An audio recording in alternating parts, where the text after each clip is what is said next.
During our We Recommend section last week, I gave Jordan a book called Hold On to Your Kids. Yes. And so I wanted to share this story, but it gave me hope more than I recommended, I suppose. I don't know. But I do recommend it. It's this idea of collecting your kids. So in this book, it talks about this concept of collecting your kids. So for example, in the morning when you wake up, when you have kids for a while, you sort of get in this thing where you just assume that your kids know, hey, I love you. We're starting the day. Let's just do what we need to do.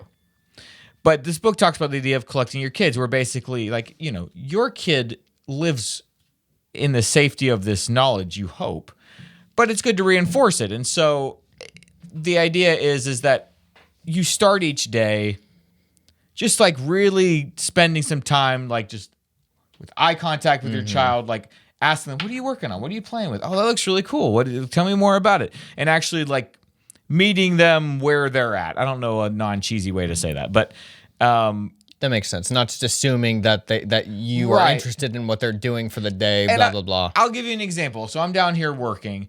Isaac calls me on the walkie-talkie. Daddy, I need to go potty. Okay, so I go upstairs. The first thing he sees me for the day is, all right, come on, let's go. Yeah. Versus, hey, buddy, are you doing? How's it going? Yeah, how's that the makes morning sense. Going? So I got to test this out the other day. That's the story I wanted to tell. So there I am, sitting on the toilet.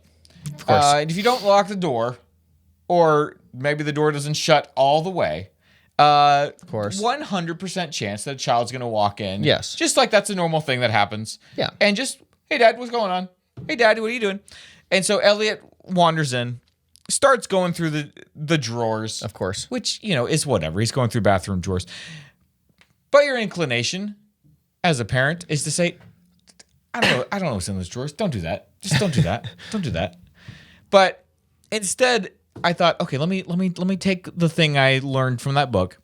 And so instead I said, buddy, what'd you find in there? He's like, oh, I found it. What is this? I was like, oh, that's one of Mama's necklaces. Oh, and this a necklace too. Yeah, that is. You know what? We need to keep those in there because we don't want Mama to lose those. She really likes those necklaces. Oh, yeah. We should probably just shut that drawer too. Yeah. And he just shuts it. Way easier than if I'm like, no, don't. And then he's like, why? Why? And then it just becomes a conflict because I made it a conflict. You know what I mean? So anyways, I just thought that was a good story. Yeah, that's funny. Yeah, just a small thing. It was like these small victories. Anytime anything is even just the littlest bit easier, once you have kids, you're just like, oh my God, this is like a whole new world.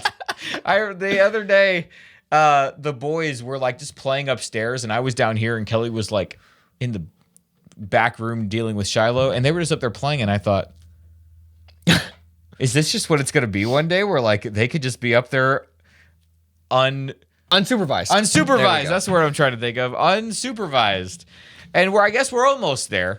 I tried to take a shower this morning. Did that not go well? No. Kelly was back again with Shiloh. I said, hey guys, you good for a few minutes? I'm going to take a shower. I'll leave the door open. Okay. 5 minutes. I said, what happened? I fell off. I fell. Did you get pushed? No, I just fell. What did you hurt? My knee. All right. I'm sorry, buddy.